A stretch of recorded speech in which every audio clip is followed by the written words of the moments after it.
Hey everybody, it's January 3rd. It looks like it's about 11:30 a.m. my time. And Happy New Year again. Last night or yesterday afternoon, I recorded a truth bomb that is probably going to break every standard on YouTube. And if it gets to TikTok, it'll probably get us booted off of TikTok. But yeah, I just basically went ballistic because, nobody's listening. Nobody's paying attention to how the system works. It's the emperor's new clothes on really bad acid. Today I woke up and I was listening in between calls. I started off this year with an array of incredible calls with projects that we were developing over the course of the last several months to get to a point where we're just moving in the right direction really rapidly on some massive projects that actually speak to what everybody's engaged in and what nobody is aware of because of just the absolute insanity and stupidity of the marketplace. I'll give you a couple of examples. So this morning I'm listening to Jon Stewart, and his guests are Mark Cuban and then two women. I think one is a journalist out of the Philippines, and the other woman, I can't remember who her name was. But the topic of the dialogue was really to try to understand Sam Bankman-Fried's FTX scenario in context to tech obfuscation and influence peddling and all of these other types of things. And really, the sort of the genesis of the dialogue leads Jon Stewart to once again be in the same place he has been for, I'd say, the last 6 months at least. And I've been trying to get his attention like crazy. And I hope that, as this moves forward, those of you paying attention to this might, share this to Jon Stewart. Hashtag him, get this on his threads, that sort of thing, because he's looking for what it is that I have all the answers to, but we're not connecting. I don't know if it's because of its gatekeepers. I don't know if it's because they're overwhelmed with their own agenda and how things work. But somehow, Jon Stewart, who I think is a very bright guy, a very good guy, a very, I think, decent human being. I think that's been established over the course of decades now. But, he is literally kind of on an island to himself. And I've experienced, for example, he's interviewed guests that actually can lead him in the direction of the answers that I have access to. And they don't. So there's this weird sort of look. I almost feel like I'm at the playground and every kid's got a secret that they're hoarding because they seem to think that it's leverage for whatever their agenda is. And in the meantime, we just see nothing but like this grand facade of stupidity in every direction. And, another example of that, and I mean, my God, I see it over and over and over in online media specifically, which just drives me nuts. Everybody is trying to get their heads around, why are there so many frauds? What is finance? What is this? What are we looking at? Why do they send, and their takeaway is relatively, I think, common sense. And I'm glad they at least have some awareness that, in general, people have this tendency to want to get rich quick in the United States. Okay, so they're going to follow things that have influencers that are peddling things that they might be able to get a quick upside because it's a Ponzi scheme, but they might not be aware of it. And so the average Joe, which we might refer to as retail investors, are the last ones in and the ones that get freaking crushed in the markets, in pursuit of quick, easy money that always wipes out. And then everybody's left holding the bag going, oh my God, how did that happen? And then they're trying to make corollaries to things that happened before, and yet they get washed out in what I think is an overwhelming sort of complications of it all, because they really don't understand the engineering. They don't understand policy. They don't understand the position of white shoe law firms and political influence and the legislatures and who's in charge for what reason and so on and so forth. And so they get lost. And then they get to the end where they just kind of laugh and they go, Pasha, what are you going to do? I mean, this is kind of the way it is. No, it's not the way it's supposed to be, okay? The only reason it is this way is because we've got a bunch of idiots in media that have oversized, audiences that pay attention to them because they're clever, they've got charisma, maybe they like them, they look good, they've got access to celebrities, or they are themselves celebrities. Meanwhile, nobody knows anything about anything. And here I am, a guy, am I a rocket scientist? Am I a guy that walks on water? Am I self-proclaimed Jesus or Moses? No. I'm a guy that is a producer, an investigative journalist that's gone the distance, that's gotten all the answers because I was forced down this path in 2011 because I was asking the same questions many of these nodes in online space and media and podcasts are asking now. They're all asking the same questions I asked 13 years ago. The difference is I went out and got the answers, and I didn't get the answers by reading them in someone's textbook and their interpretation of how things work. No, I went out and I got the evidence. I got the evidence from the people that the whistleblowers at the highest levels of the C-suites in the largest financial institutions in the United States. I went to the top dogs that exist within our institutions that are supposed to be law enforcement that reins this stuff in through regulation, and then and we illustrate exactly what happened to them and why this stuff continues, because it's just simply corruption. But you got to understand how A, the system works. You got to understand B, what the actual policy is that makes certain things a little bit more, let's say, murky. But you really have to understand what I think is probably the most important of all of the semantics of what these stories continue to imbue. So, for example, this morning I read an article from who I think is one of the best, Pam Martins, who and her husband. Pam Martins and her husband Russ Martins have an outfit called Wall Street on Parade, and I think Pam is about as sharp an investigative journalist in the finance space as exists, specifically because she's so, obviously aware of scams and frauds and how the whole system works. And by the way, when you read her articles, most of the time she provides links like I do, where it's like you got to go back to the beginning to get the building blocks of how all of this stuff happens to understand the perspective of what's actually happening now. And in this particular article this morning that was today's offering was about the notorious, I think, probably the most powerful law firm in the United States by the name of Sullivan and Cromwell, that's on both sides of everything, all things FTX, Sam Bankman-Fried. They were doing the legal work about putting all the deals together and their structure of the company. And then when everything shit hits the fan, they're the ones who actually hire John Ray, and now they're in the bankruptcy proceedings. So what's important about Sullivan and Cromwell? Well, Sullivan and Cromwell is literally, I probably think, the most connected law firm that exists in the power base. I would imagine. They're right up there with Covington and Burling and Davis Polk, and there's probably 3 or 4 that I should have top of mind, which I do, but because I'm just kind of pushing this through, the point of this morning's Truth Bomb is Sullivan and Cromwell, because it was Sullivan and Cromwell and their senior partner Roger Cohen who revealed through an interview with the Federal Crisis Inquiry Commission that happened way back in 2010 that I actually didn't discover until 2022, which reveals what I knew the whole time, that Federal Reserve Act 13.3 was used illegally to shower trillions upon trillions of dollars on a criminal apparatus known as our financial system. And I know exactly how they did it and what they did it to backstop, which was the 2008 Great Financial Crisis, which was the third act of what took place from the savings and loan crisis through the Enron era frauds, which ultimately wind up in the 2008 Great Financial Crisis. And then suddenly now you have Jon Stewart again, and let's say Russell Brand and The Hill and whomever else, and Brianna Greyjoy. And a lot of these people are smart. They really are. They're smart, but they just don't do the work. They don't have the details. They don't know who to talk to. They don't know who's telling them the truth. So they continue, like so many others, to be tools in the full circus.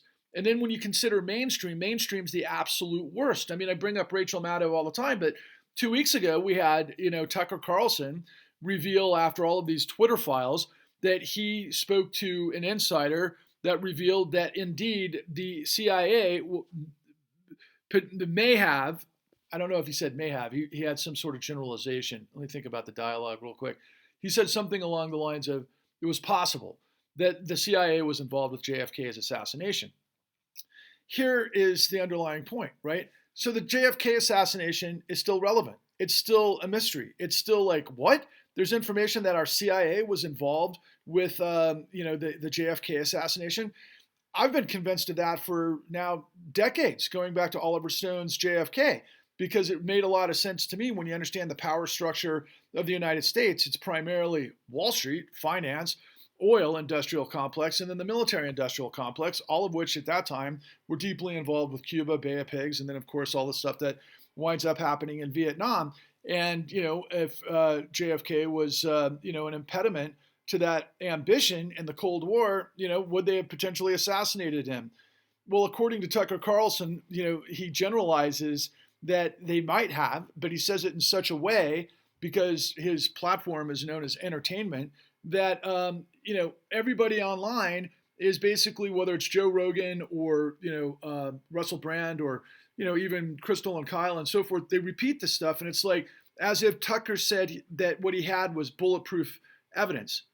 That's not what Tucker Carlson said.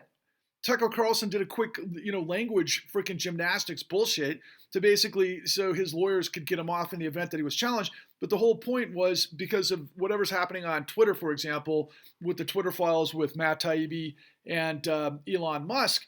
Again, what I continue to see over and over and over is the power structure, which is big, big, big, big money. And the big money comes from those three categories that I just mentioned that were the same three categories during the Cold War, but now you add in tech, and they're manipulative of the message and the machine and how things get heard and by whom. And so you've got this duopoly, this political duopoly, where the Democrats are basically the meritocratic Dems that are the party of Wall Street. And they're also the party of the military-industrial complex because they're the party of Wall Street. Okay? Now, is Biden a lot more, shall we say, forward-thinking and potentially progressive than Donald Trump? Yeah, but to a point, right? And Donald Trump is just a behemoth fool that was basically whatever fit, his sort of moment in the, through 5,000 lies and whatever else he was doing while he was pilfering the government, which he was just a grand facade that just created complete chaos during his presidency and ultimately led to everything during the January 6th insurrection. But he's just another, quite frankly, tool in the full circus that should have been arrested decades ago. And, I'm not yelling and screaming today and saying, what the fuck don't you get? But it's like, what the fuck don't you get?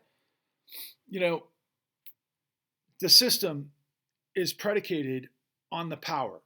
The conspiracy is the cooperation between those at the apex of power to control the message and how they do things. And when all of these, podcasters and maybe people potentially in mainstream that are cherry picking this and that to try to create some sort of their version of the story, what everybody's missing is, finance in 2023, let's call it 2012 all the way through 2023, which might have actually gone back to 1999 when you consider the policy of it all, is that financial capitalism is the casino capitalism, using deceptive acts and practices and their complete control of the legislative body and the revolving door of the agencies that are there to police them.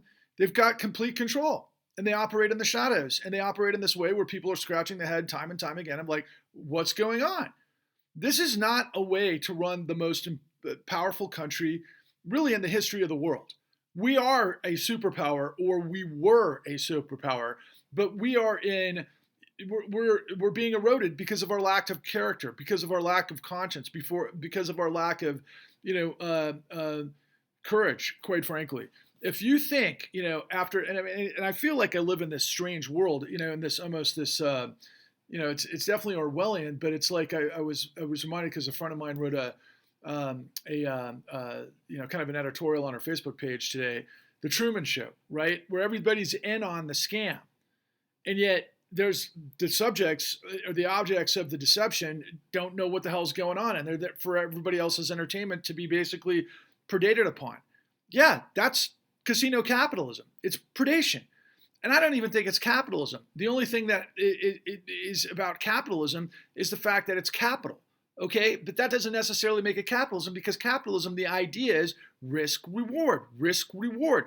You invest capital in the most efficient, smart capacities to actually fill a need, see a need, to create, scale that moves society forward. That's the notion of capitalism. That's what it has been since, we started off in the United States, and granted, there was so much exploitation along the way, but then of course, nobody's perfect and it's flawed, and we had wars and blood and treasure, and all of that needs to be in your calculus when you start to get to 2023, because we continue to go backwards 50 years.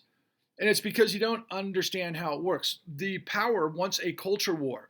The power wants white versus black. The power wants gender wars. They want what? Gender transformation. Identity politics is what they want. It's what they thrive on. It's the easy fix because then everybody's at each other's throats. Well, meanwhile, they're fucking looting the system left and right. But the biggest, like, eureka of it all is that they maintain this treadmill of infinity because ultimately it's like when the Federal Reserve provides free capital to this system, then you end up with the likes of Sam Bankman-Fried and FTX, and then distortions in the housing market and everything that's taken place since 2020. It's quantitative easing, which I've explained to you time and time again. It's free money into the system, and the Federal Reserve purchases the asset-backed securities, which really doesn't bring off the actual assets off the books of the banks. It's just buying the actual money flow, so that they can lend more. But lend more to whom? To asset managers, to hedge fund guys, to private equity guys, all of which have their own angle of deception and thievery that they get fees on while they're basically creating bubbles to blow up the world. And then everybody else, when misery comes, they're scratching their heads going, what happened? What I'm telling you what happened is control fraud, ABC. Is it illegal? Yes. Should they belong in jail? Yes. Felonies up the wazoo, deceptive acts and practices, misrepresentations and warranties.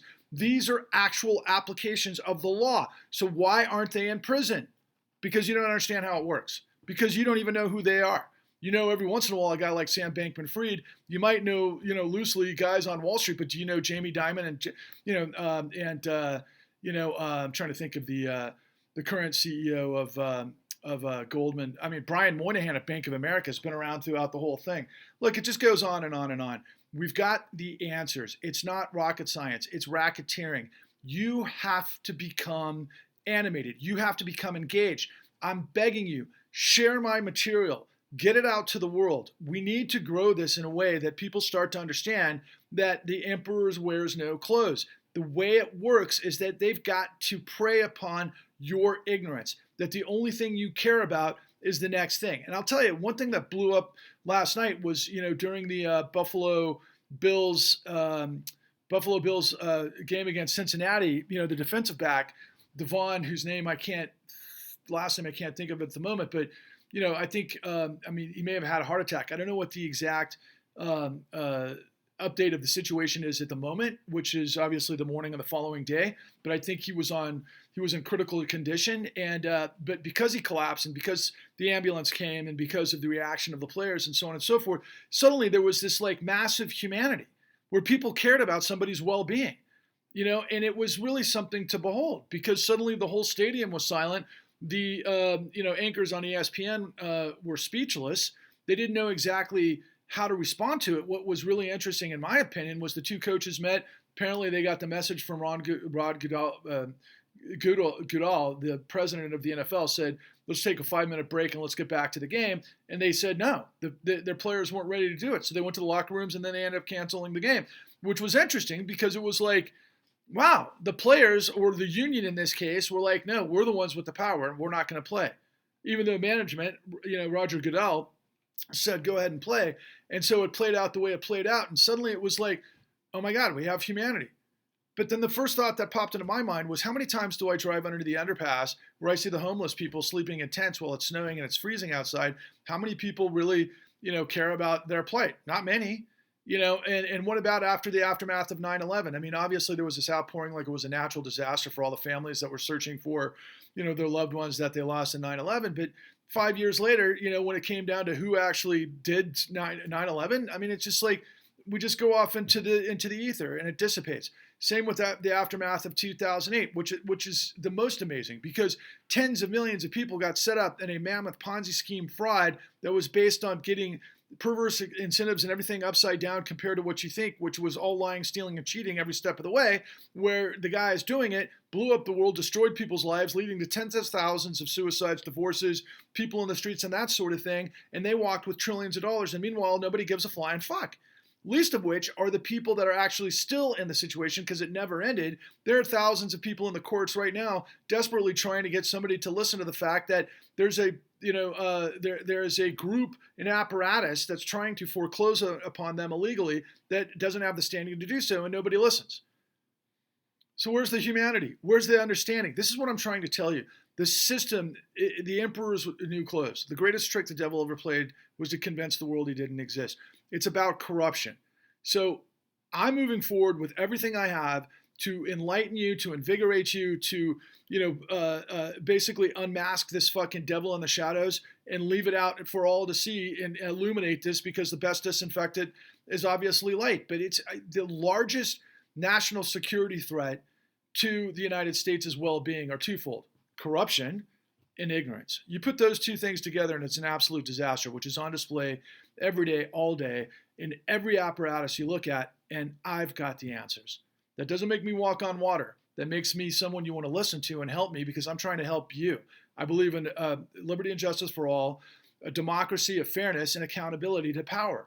We've got to purge corruption. We've got to defeat corruption. Thank you for listening. Please share. Onwards and upwards.